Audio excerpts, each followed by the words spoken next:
Hello दोस्तों, मेरे channel में आपका स्वागत है।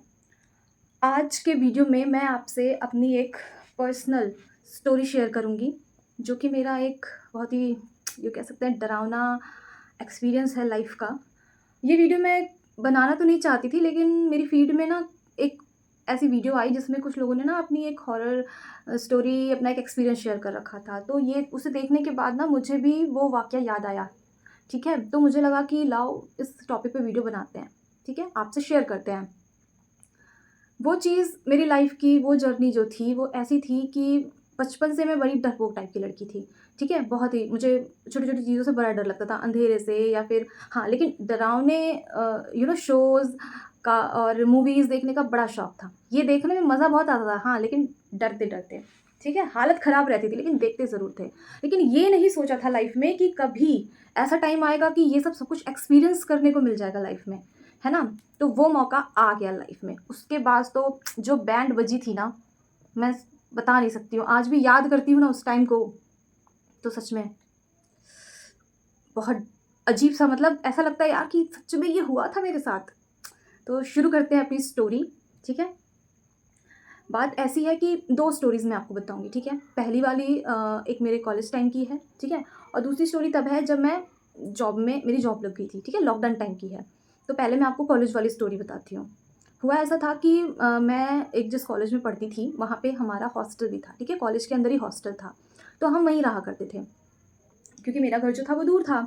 तो हम हॉस्टल में तो हम हॉस्टल में रहते थे। हॉस्टल में बहुत ज़्यादा लड़कियाँ नहीं थीं, बहुत मतलब कुछ कम ही लड़कियाँ थीं वहाँ पे। तो होता ऐसा था, और पता है ये चीज़ सिर्फ़ मेरे साथ ही हुई है, मतलब इसके बाद मैं आपको बताऊँगी, ठीक है? बहुत सारी बातें बताऊँगी। पर अभी मैं बताऊँ कि मेरे बैच में, मतलब जिस बैच में मैं थी उसमें ये चीज़ सिर्फ़ मैंने एक्सपीरियंस की थी, ठीक है? तो होता ऐसा था कि जब मैं रात में सोती थी ना, तो सोने के बाद ही अचानक से मुझे ऐसा लगता था कि मेरा फ़ोन जो है वो बज रहा है, ठीक है? मेरा फ़ोन है बज रहा है, ठीक है? उसमें मतलब होता है ना, फ़ोन को वाइब्रेट मोड पे रखते हैं और कॉल आती है, तो वैसा मुझे फ़ील होता था। बट आपको यकीन नहीं होगा, जब मैं अपना फ़ोन चेक करती थी तो पहली बात तो किसी की कॉल नहीं आई रहती थी, और ना ही कोई भी मैसेज आ रहता था। और उससे भी शॉकिंग बात आपको पता हो कि मेरा फ़ोन वाइब्रेशन मोड पे रहता ही नहीं था। मेरा फ़ोन रहता था साइलेंट मोड पे। ये चीज़ मुझे, मतलब उस टाइम पर मैं बहुत नींद में रहती थी तो मुझे कुछ समझ नहीं आता था, मैं अपना फ़ोन चेक करके फिर से सो जाती। बट ये चीज़ रिपीट पे होती थी। और कुछ बार तो, एक बार तो ऐसा हुआ कि फ़ोन ऐसे बज रहा है और कुछ, मतलब मुझे कुछ बहुत अजीब-सा लगा, और मैं बगल में मेरी रूममेट सोई हुई थी। मैंने सोचा मैं उसको बताऊँ, ठीक है? बोलूँ।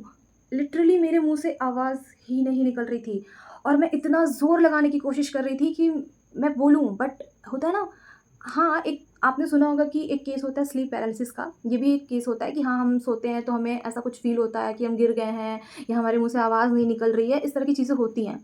हाँ, होती हैं, ठीक है? हो सकता है वो ऐसा ही हो, पर उसके बाद जो चीज़ें हुईं वो मुझे नहीं लगता है कि वही चीज़ थी, है ना?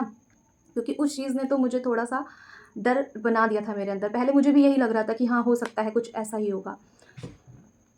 तो जब मैं उसको बुलाने की कोशिश करती अपनी रूममेट को, तो मेरे मुँह से आवाज़ नहीं निकलती।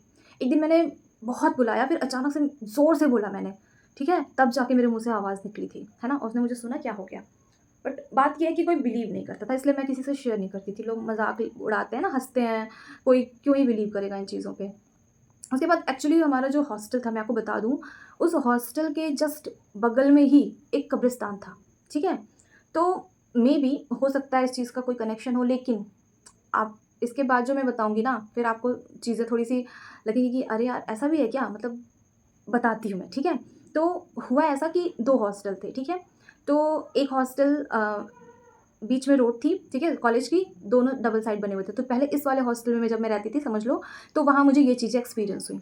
फिर हमने दूसरे हॉस्टल में शिफ्ट किया, ठीक है? तो जो पहले वाला हॉस्टल था वो कब्रिस्तान के ज़्यादा नज़दीक था। तो मुझे लगता था चलो यार, हो सकता है बहुत पास में था ये, तो उस वज़ह से मुझे कुछ ऐसा फ़ील होता होगा, है ना? मेरे माइंड में चलता रहता होता है ना, जब हम चीज़ें सोचते हैं तो उस तरह का कुछ हम देखते हैं, सपने देखते हैं, कुछ भी है, तो मुझे ऐसा लगता था। लेकिन जब मैं उसके बगल वाले हॉस्टल में शिफ्ट हुई, वहाँ जो चीज़ें हुई भाई, वो तो उससे भी ज़्यादा मतलब कहेंगे ना, बहुत ज़्यादा हॉरर टाइप्स, हॉरर क्या बोलूँ मैं, खतरनाक थी, एक्सपीरियंस बहुत ही ख़राब था मेरा। वहाँ ऐसा हुआ था कि एक दिन मैं सो रही थी, ठीक है? मैं सो रही हूँ और मुझे ठंडी का मौसम था, मैंने रज़ाई ओढ़ रखी है, और मुझे दिख रहा है लिटरली कि मेरी मेरी जो एक जूनियर थी वहाँ पे, वो आई है और वो मेरे सामने खड़ी है, ठीक है, और वो मुझसे कह रही है कि दीदी नाश्ता करने नहीं चलेंगी क्या, आप उठिए। तो मुझे दिख रहा है कि मेरी जो एक जूनियर है वो आई और मुझसे कह रही है कि दीदी उठिए, नाश्ता करने नहीं जाना है क्या। और लिटरली वो मेरी रज़ाई मेरे मुँह से ऐसे हटाने की कोशिश कर रही है, ठीक है, और उसने हटा दिया है और मैं उसको देख रही हूँ कि वो सामने खड़ी है। उसके बाद मुझे अचानक से याद आया कि मैं तो सो रही हूँ और मैंने कमरा तो लॉक कर रखा है। फिर मैं हटाई, रज़ाई मैंने हटाया जल्दी से ज़ोर लगा के, और फिर मैं सामने देख रही हूँ तो कोई भी नहीं है। भाई मैं बहुत डर गई इस चीज़ से। मैंने अपनी रूममेट को बताया, वो मेरा मज़ाक उड़ाने लगी। उसने बोला अच्छा ये वो होता है ना, हम मज़ाक बनाते हैं, क्यों ही कोई बिलीव करेगा इन चीज़ों पे। उसके बाद एक ऐसी घटना हुई मेरे साथ कि उस चीज़ ने तो मुझे बिलीव करा दिया सच में कि कुछ तो गड़बड़ है यहाँ पे, कुछ बहुत गड़बड़ है। वो ऐसा था कि वो जो एरिया था ना वहाँ पे लाइट बहुत कटती थी। तो ऐसे एक दिन लाइट कटी हुई थी और रात का टाइम था और गर्मी का सीज़न था। तो हम सोए हुए थे छत पे, मैं थी और मेरी रूममेट, हम बस 2 जने थे और हॉस्टल में शायद उस टाइम कोई था नहीं, है ना, बहुत कम लोग थे। हम दोनों छत पे सोए हैं, मेरी रूममेट मेरे बगल है और मैं आराम से सोई हूँ और मुझे नींद आ गई है, ठीक है, मुझे नींद आ गई है और मैं सो गई हूँ। फिर अचानक से वो चीज़ जब मैं आज भी एक्सपीरियंस करती हूँ ना, मैं सोचती हूँ ना उस बारे में, तो सच में बहुत डरावना था, आपको यकीन नहीं होगा। मैं सो रही हूँ और अचानक से मुझे ऐसा लग रहा है, मुझे वो चीज़ दिख रही है लिटरली। मैंने देखा और मैं बहुत गहरी नींद में नहीं गई हूँ, अभी बस सोए हुए मुझे 5-6 मिनट हुए होंगे और मैंने देखा कि 5-6 कुछ लोग हैं जिन्होंने पूरे काले कपड़े पहन रखे हैं, ठीक है। तो 5-6 लोग हैं जिन्होंने पूरे काले कपड़े पहन रखे हैं और वो लिटरली मेरे हाथों को, मैं ऐसे सो रही हूँ और मेरे हाथों को ऐसे पीछे पीछे की तरफ खींच रहे हैं, मतलब ऐसे जैसे मुझे घसीटने की कोशिश कर रहे हैं और मैं ज़ोर लगा रही हूँ, मतलब मैं खुद को बचाने की कोशिश कर रही हूँ बट मुझसे हो नहीं रहा है। फिर मैं बहुत ज़ोर से बोलने की कोशिश कर रही हूँ अपनी फ्रेंड का नाम, जो मेरी रूममेट मेरे बगल में लेटी हुई है, मैं नहीं बोल पा रही हूँ। देखिए मैं अभी भी इस चीज़ को बता रही हूँ ना तो वो चीज़ मुझे याद आ जा रही है और भाई बहुत ख़तरनाक। तो मैंने ज़ोर लगाया और बहुत बहुत अपने आप को कंट्रोल किया और मैंने ज़ोर से चिल्लाया। तब मेरी रूममेट उठी, उसने बोला क्या हो गया? मैंने बोला प्लीज़ नीचे चलो, अभी तुरंत नीचे चलो। फिर हम नीचे गए, फिर मैंने उसको बताया कि ऐसा-ऐसा है। वो हँसने लगी मेरे ऊपर। हाँ, अच्छा, हाँ, हाँ, सही बात है, तुम्हें तो भूत आए थे उठाने, ये है, वो है। मैंने बोला यार छोड़ो यार, क्या ही फ़ायदा है फिर, है ना? जो एक्सपीरियंस मैंने किया था वो तो सिर्फ़ मुझे पता था ना, जो चीज़ मेरे साथ हुई थी वो तो सिर्फ़ मुझे पता थी।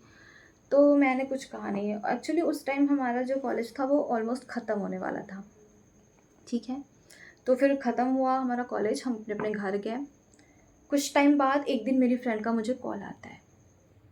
जब उसका कॉल आया तो हमारी ऐसे बात हुई नॉर्मल, फिर उसने अचानक से बोला कि तुम्हें पता है, तुमने जो हॉस्टल में एक्सपीरियंस किया था और जो तुम चीज़ें बताती थी ना वो झूठ नहीं थी। मैंने बोला हैं, इसको क्या हो गया, ये तो मेरा मजाक उड़ाती थी, ये तो कहती थी कि अच्छा तुम्हें ही दिखता है, बस बस तुम्हें ही भूत लेने आते हैं।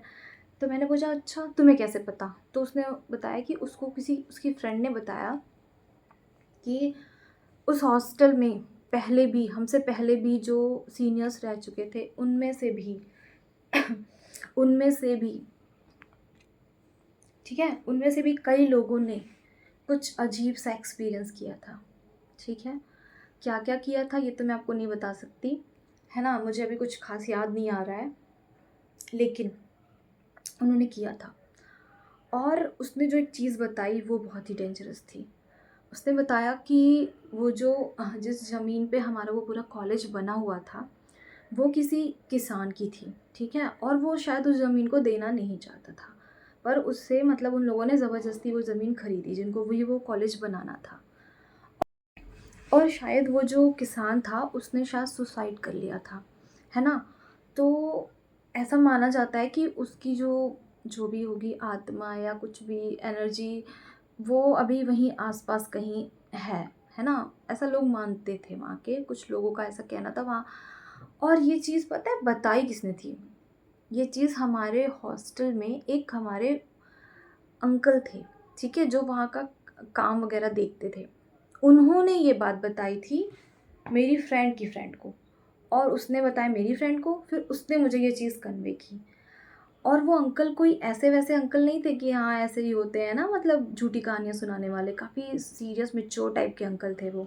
तो इसलिए हमें बिलीव हुआ कि भाई अगर वो ये बात बता रहे हैं ना, तो इसमें कुछ तो सच्चाई है, ये झूठ नहीं हो सकता।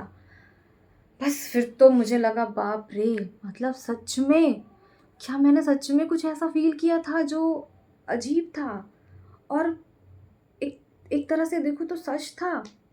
अब मुझे नहीं पता कि आत्माएँ हैं, नहीं हैं, भूत होते हैं, नहीं होते हैं। मैं भी बहुत बिलीव नहीं करती इन चीज़ों में।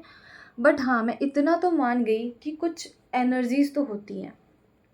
कुछ तो होती है एनर्जी जो हम एक्सपीरियंस करते हैं कभी ना कभी।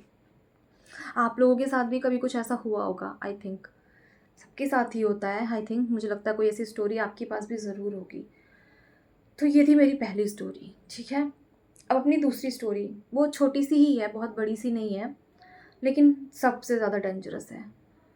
वो एक दिन का ही एक्सपीरियंस है मेरा, लेकिन सबसे ज़्यादा डरावना और मेरी लाइफ़ का सबसे हॉरर। और भाई उस दिन के बाद से आज का दिन है, मुझे अब डर ही नहीं लगता, क्योंकि जो डर मैंने उस दिन एक्सपीरियंस कर लिया ना, उससे बड़ा डर कुछ नहीं हो सकता मेरे लिए। हुआ बस ऐसा था, तो बात ऐसी है कि लॉकडाउन का टाइम चल रहा था, ठीक है? और जैसे कि मैं जॉब में हूँ, तो आई थिंक मुझे लग रहा है जब हम होली की छुट्टियों के बाद वापस आए थे, लॉकडाउन उसके बाद लगा था, तो मैं वापस आ गई थी अपना, ठीक है? घर गई थी, फिर मैं वापस आ गई थी अपने शहर जहाँ मैं जॉब करती हूँ। उसके बाद लग गया लॉकडाउन, तो मैं यहीं फँस गई, ठीक है? मैं यहीं फँस गई, तो मैं अकेले मैंने पूरा लॉकडाउन निकाला। तो हुआ ऐसा कि मैं रात में एक दिन सो रही थी, तब मैं अकेले ही रहती थी और मैं सो रही थी, और मुझे आदत है हमेशा लाइट ऑफ़ करके सोने की, क्योंकि मुझे ऐसे नींद नहीं आती है लाइट जला के।